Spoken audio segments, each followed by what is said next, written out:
All right, welcome everybody. This is the first part of a new series called the Caro Kann Adventures. You know that Caro Kann is my pet opening is black, and so I decided to make a whole series just on the Caro Kann.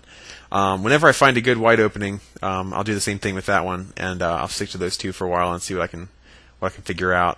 If you have any cool white openings that you think I should try out, go ahead and leave me a comment and make suggestions. I'd love to hear about some fun openings. Right now I'm preferring D4 over E4, but I'm interested in some other ideas. So leave some comments, let me know. Alright, so this is episode 1 of the Caro Kann Adventures. I'm not kidding, I've recorded this exact game 6 times trying to get the video to work. A couple of times it did work, but I was over by a few minutes and I didn't want to post part 1 and part 2. So here we go. This is all stuff you've seen before my videos. Get my bishop out there, close up my pawns. I like to play A6 generally if I don't have anything better to do yet. You know my goal eventually is to attack the F3 square with my bishop, get rid of that knight, and then pile up on D4 and E5 and win a pawn. I'm successful in this video in doing that. So here we go. I have to take here because he's got 2 attacks on my pawn. I can't defend it again without moving my queen to a square it doesn't want to go to yet. So I go ahead and take and then develop my knight. See, I'm attacking D4 and E5. It doesn't seem like there's any huge threat yet, but it's shocking to most players how quickly I can pile up on these squares. This is a tricky spot. I didn't like his knight bullying my rook around over here, and I just didn't want to deal with it. So I decided to check him with my queen here first to make him move his knight back. C3 would have worked as well, but I did some analysis and went 6 or 7 more moves deep, and found that black was still getting huge advantages if he played C3. Suffice it to say that knight C3 is the best option.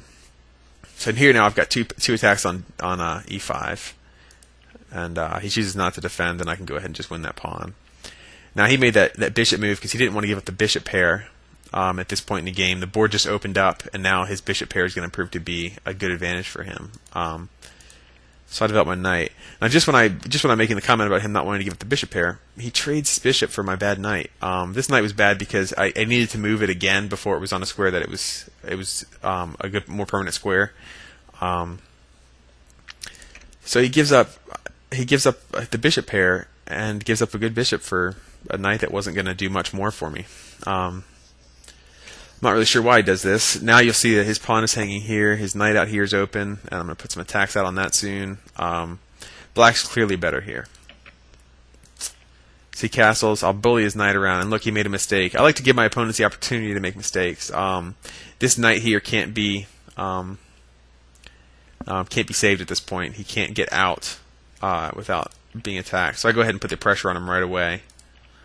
And he realizes his knight was gone. I think he might have spent he spent a good minute trying to figure that out, and finally just moved his knight in here. I'll attack with my knight to maintain my right to castle.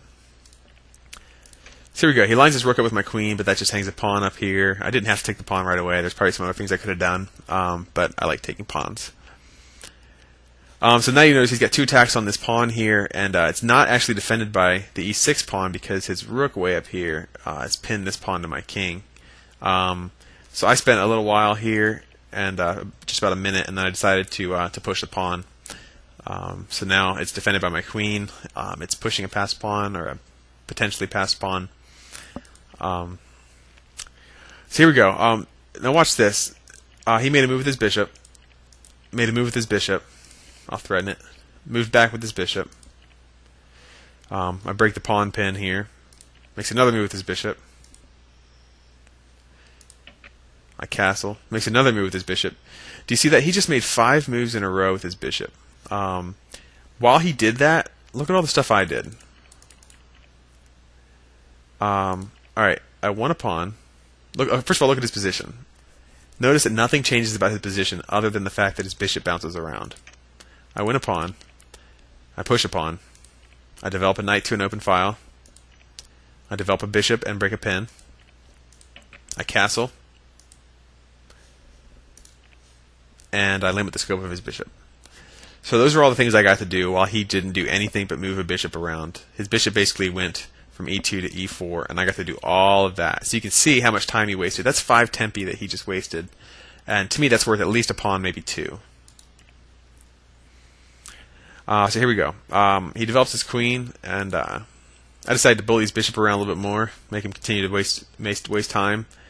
threaten his bishop again. After all that moving, he's going to end up losing his bishop to a knight that hasn't done much of anything. Good, good, good. I got a chance to try to initiate a queen exchange. I'm up material, and exchanging heavy pieces when you're up material is usually a good thing.